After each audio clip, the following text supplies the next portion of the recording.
Kamu termasuk remaja yang memiliki kecerdasan naturalistik, kamu menikmati aktivitas memelihara dan menjelajahi alam sekitar.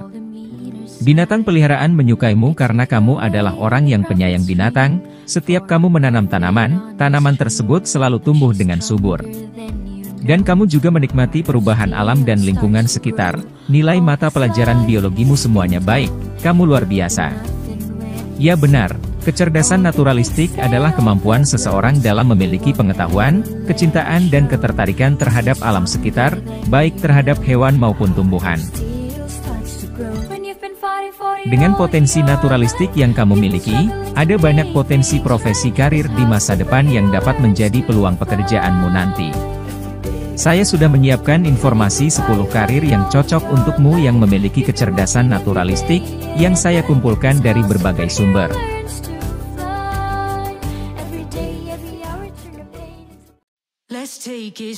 Yang pertama adalah fotografer hewan. Sebagai fotografer binatang, kamu dapat bekerja dengan binatang peliharaan atau memilih satwa liar. Jika kamu fokus ke satwa liar, maka kamu akan banyak bepergian dan menghabiskan waktu untuk menemukan binatang-binatang liar tersebut. Fotografi satwa liar memungkinkan kamu harus pergi ke hutan dan tempat-tempat lain yang merupakan habitat alami mereka. Sedangkan fotografi binatang peliharaan, di sisi lain lebih nyaman, tetapi kamu harus merawat mereka dengan baik.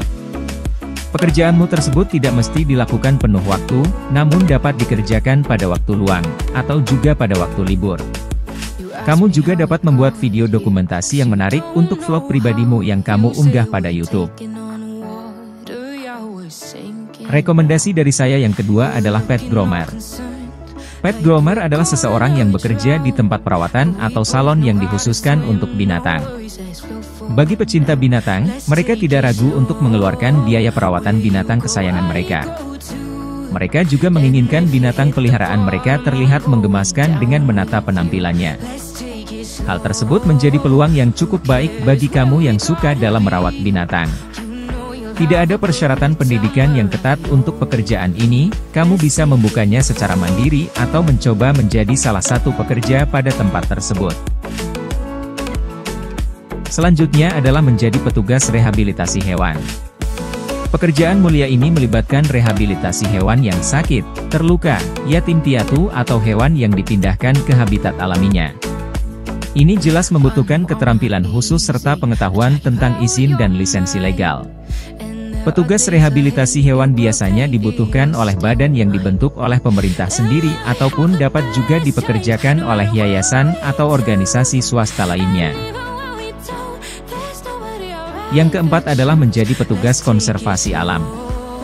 Tugas seorang petugas konservasi adalah melakukan patroli di area satwa liar seperti taman nasional, hutan lindung, dan tempat-tempat yang perlu dipantau dengan baik.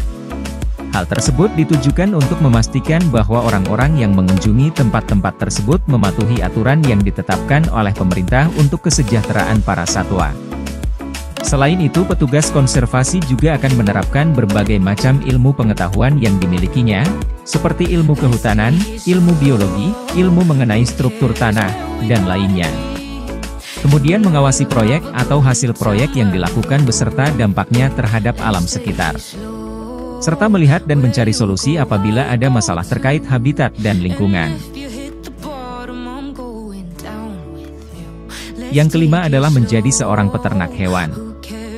Kegiatan peternakan adalah kegiatan mengembangbiakan dan pemeliharaan hewan ternak untuk mendapatkan manfaat dan hasil dari kegiatan tersebut. Hewan yang banyak diternak diantaranya seperti sapi, ayam, kambing, domba, itik dan banyak hewan peliharaan lainnya. Hasil peternakan tersebut diantaranya seperti daging, susu, telur, bahan pakaian dan sebagainya. Jadi jika kamu ingin menjadi seorang peternak hewan yang sukses, kamu harus memiliki ilmu dan keterampilan tentang hewan dan pemeliharaannya. Ilmu dan keterampilan tersebut dapat kamu peroleh, baik dari pendidikan formal, pendidikan non-formal maupun dari pengalaman yang kamu peroleh dari orang lain yang sudah berhasil. Kebutuhan pasar akan hasil peternakan tidak habis-habisnya sampai saat ini. Walaupun terdengar kurang menarik, profesi seorang peternak merupakan peluang yang cukup menjanjikan. Kemudian yang keenam adalah profesi menjadi seorang petani. Petani adalah seseorang yang bergerak di bidang pertanian. Tugas utamanya dengan cara melakukan pengelolaan tanah dengan tujuan untuk menumbuhkan dan memelihara tanaman, dengan harapan untuk memperoleh hasil dari tanaman tersebut. Di luar negeri, pertanian sudah menggunakan bantuan teknologi modern. Pertanian modern merupakan praktik pertanian yang menggunakan ilmu dan teknologi terkini untuk meningkatkan efisiensi, efektivitas proses sekaligus mengurangi input sumber daya alam seperti lahan, air, dan energi.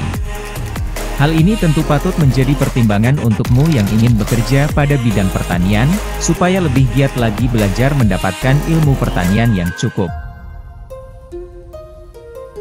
Yang selanjutnya adalah menjadi seorang guru biologi. Biologi adalah ilmu yang mempelajari tentang makhluk hidup dan lingkungannya.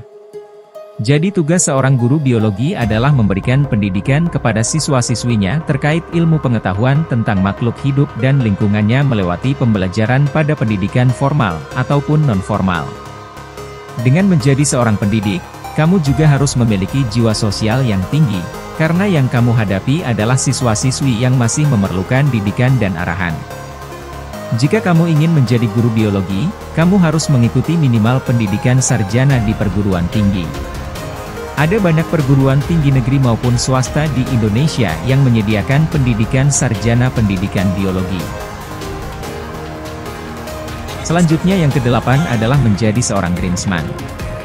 Di tengah kesibukan orang-orang saat ini, penyegaran suasana ruangan atau tempat tinggal menjadi satu hal yang amat penting untuk ketenangan jiwa. Hal ini menjadi peluang yang sangat baik bagi kamu yang suka berkebun dan menciptakan ruang hijau yang menarik.